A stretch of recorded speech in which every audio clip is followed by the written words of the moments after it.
맨날 귀신 쫓는 사람인데 본인이 귀신 들려 있어요. 그죠? 가장 중요한 건 예수 그리스도 하나님이 누구신가 깊이 알아가는 거고, 주님을 경배하는 것이 가장 귀신이 두려워하는 영적 전쟁의 가장 큰 능력이라는 사실입니다. 그래서 귀신을 우리가 아는 것도 중요하지만 영적인 세계에 대해서 열려서, 하지만 더 잘 알아야 될 것은 그리스도라는 거예요.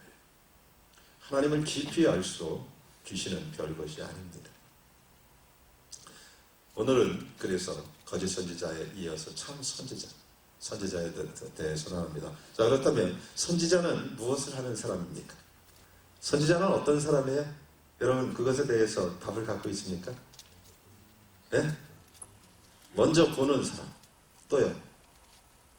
그러면 눈 좋은 사람이네. 그죠? 동전을 빨리 집을 수 있는 사람. 어떤 사람일까요?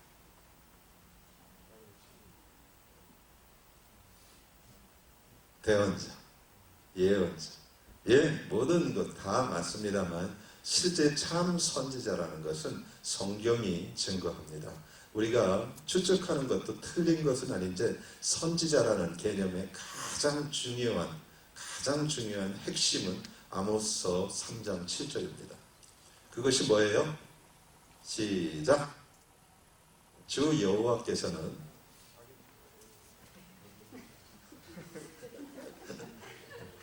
병이가 화장실을 갔다 그냥 온 것 같아요. 말소리가.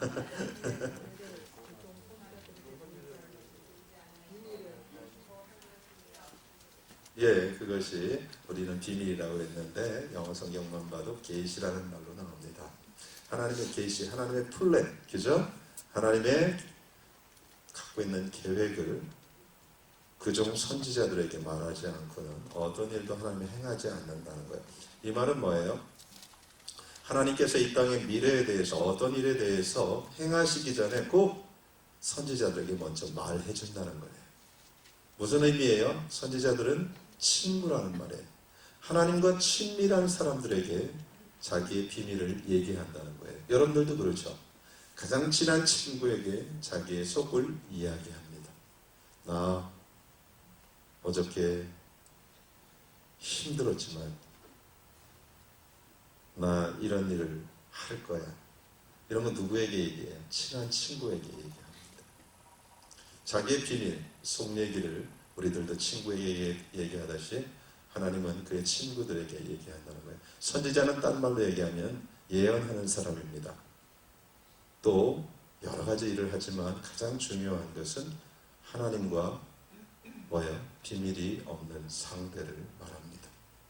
선지자라는 것은, 선지자의 가장 중요한 소명은 하나님의 은밀한 것을 나눌 수 있는 친구를 말합니다.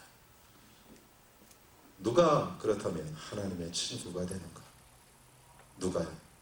얼굴이 조금 저처럼 갸름하고 머리가 장발이고 그리고 큰 원피스 옷을 입고 다니며 샌들을 신고 턱수염도 기른 사람, 영화에서 본 예수 그리스도 닮은 사람들, 맞아요? 성경은 하나님의 친구가 하나님과 친밀하게 되는 길을 하나 시편에 얘기합니다. 뭐라고 얘기해요? 여호와의 친밀함이 경외하는 자에게 있습니다. 그래요. 그죠? 여호와와 친밀해지는 방법은 단 하나예요. 하나님을 두려워하는 사람들이에요. 이 두려움은 아주 중요합니다. 여러분, 이 선지자 학교 안에서 여러분들이 제일 깊이 계속해서 끊임없이 붙잡아야 될 것이 거룩하고 의로운 하나님에 대한 두려움입니다. 이것이 없으면 100% 거짓 선지자가 됩니다.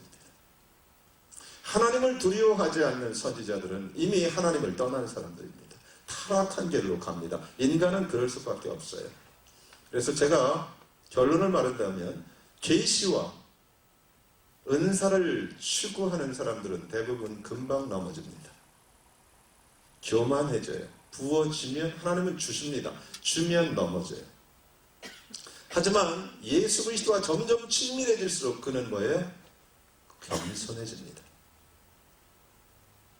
계시와 은사를 구하지 말라는 것이 아니라 계시와 은사를 추구하는 사람들이 있어요. 많은 사람들이 그래요. 마치 축복과 하나님의 혜택만을 구하는 사람들하고 똑같아요. 그런 사람들은 자기의 꿈을 이룰 수 있을지 모르지만 어느 날 보면 하나님과 관계가 없는 사람이 돼요. 내가 주의 이름으로 이런 일을 했습니다. 주께서 주신 은혜와 주께서 주신 많은 것으로 이런 일을 했습니다. 하지만 예수님께서 뭐라고 그래요? 나는 너를 모르겠다. 이런 일을 겪게 된다는 겁니다. 아주 중요합니다. 그래서 선지자는 하나님과 친밀함이 있는 사람인데 이런 사람들은 하나님을 두려워하는 자리에 끊임없이 있는 사람입니다. 이런 사람들은 넘어지지 않고 하나님의 친구가 계속해서 될 수 있고 깊어집니다. 이런 사람들을 하나님은 찾고 있습니다. 자, 그렇다면 제가 오늘 병원에 갔다 왔어요. 몸이 계속 너무 안 좋아갖고 그랬더니 아직도 가슴이 답답해요. 이게 완전히 무슨 큰 성령의 기름 부으심을 경험하려고 그러는지 그래서 제가 호흡이 잘 안 되죠. 이해하세요. 그래도 제 말을 다 알아들을 수 있겠죠? 예, 감사합니다. 하나님을 두려워하는 마음이 중요합니다. 자, 사람은 두려워하게 되어 있습니다. 여러분 인생에서 보십시오. 여러분 다 두려워해요. 세상에 태어난 사람은 다 두려워하게 되어 있어요. 근데 두려움에는 두 종류가 있어요. 어떤 두려움이 있어요? 첫째, 하나님을 두려워하는 두려움이 있습니다. 이 사람들의 특징은 어떤 것도 두려워하지 않는다는 거예요. 이것이 성도의 간증입니다. 하나님을 두려워했더니 내 삶 안의 역사에서 내가 세상을 이길 수 있었습니다. 이 말을 하는 게 간증이에요. 그죠? 이든 장로님의 얘기가 뭐예요? 왕도 누구도 월드트레이드 센터의 총재도 나는 두려워하지 않는데, 그죠?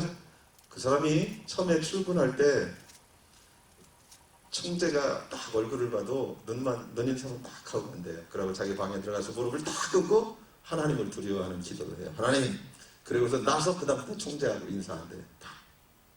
여러분들 꼭 그렇게 흉내내지 마세요. 그래갖고서 어떤 회사에서 잘리면 큰일 나니까. 그거는 처음부터 그렇게 길들여갖고 괜찮은데 어느 날 갑자기 그렇게 변해갖고서 회사에서 오해할 수 있어요. 그러니까 지혜롭게 교회에서 기도 팍 하고 가서 하라고 해요. 근데 그 월드트레이드 센터 총재가 그랬다죠. 참 이상하단 말이야.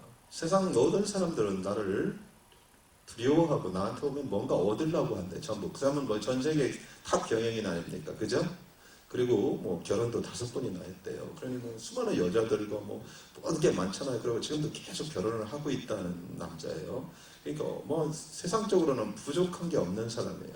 근데 그 이던 총재, 부총재한테 그랬대요. 근데 이상하단 말이야. 근데 왜 너는 나를 볼 때 사람들 다 부러워하는데 날 불쌍히 여기는 눈빛으로 보냐? 난 너 같은 사람 처음 본다. 여인이 뭐예요? 실제 하나님을 만나니까 그의 인생이 불쌍한 거죠. 다 갖고 있어도 다 꼬시고, 그죠? 별 볼 일 없다는 거죠. 그건 성공이 아니라는 거죠. 그래서 그가 이제 점점 복음을 전하고 있다는 그런 간증을 들었습니다. 자, 하나님을 두려워하는 사람은 대통령도 두려워하지 않습니다. 성경에 나오는 선지자들이 그랬어요. 그죠? 내가 여호와 앞에 말합니다. 폭군이건 성군이건 상관이 없어요. 하나님을 두려워하기 때문에 하나님이 말씀하신 것을 갖고 담대하게 얘기를 했어요. 또 한 부류가 있습니다. 하나님 외에 하나님만 두려워하지 않는 사람이 있어요. 그죠? 그런 사람이 사실은 세상의 90% 이상의 하나님만 두려워하지 않아요. 그 대신 세상의 모든 것을 두려워합니다. 어둠 가운데 밤늦게 갈 때도 어마 소리 지르고요. 그죠? 뭐 남들이 나를 어떻게 볼까 맨날 두려워서 화장하고요. 뭐 남들의 시선을 의식하고 뭐 모든 게 다 두려운 거예요. 하나님만 두려워하지 않으면 우리는 모든 게 두렵습니다. 잊지 마십시오. 어쨌든 우리는 두려움 가운데 살아요. 그것을 우리는 묶였다 이래요. 하나님만 두려워하면 돼요. 잠언서에 저는 뭐예요? 자유하다고 그래요. 한 분만을 두려워하면 괜찮은데 피조물 온통을 두려워하니까 얼마나 힘들어요. 우리는 두려워하게 되어 있어요. 어떤 두려움을 갖고 있느냐가 중요합니다. 근데 참 선지자는 뭐예요? 하나님만 두려워하는 사람이에요.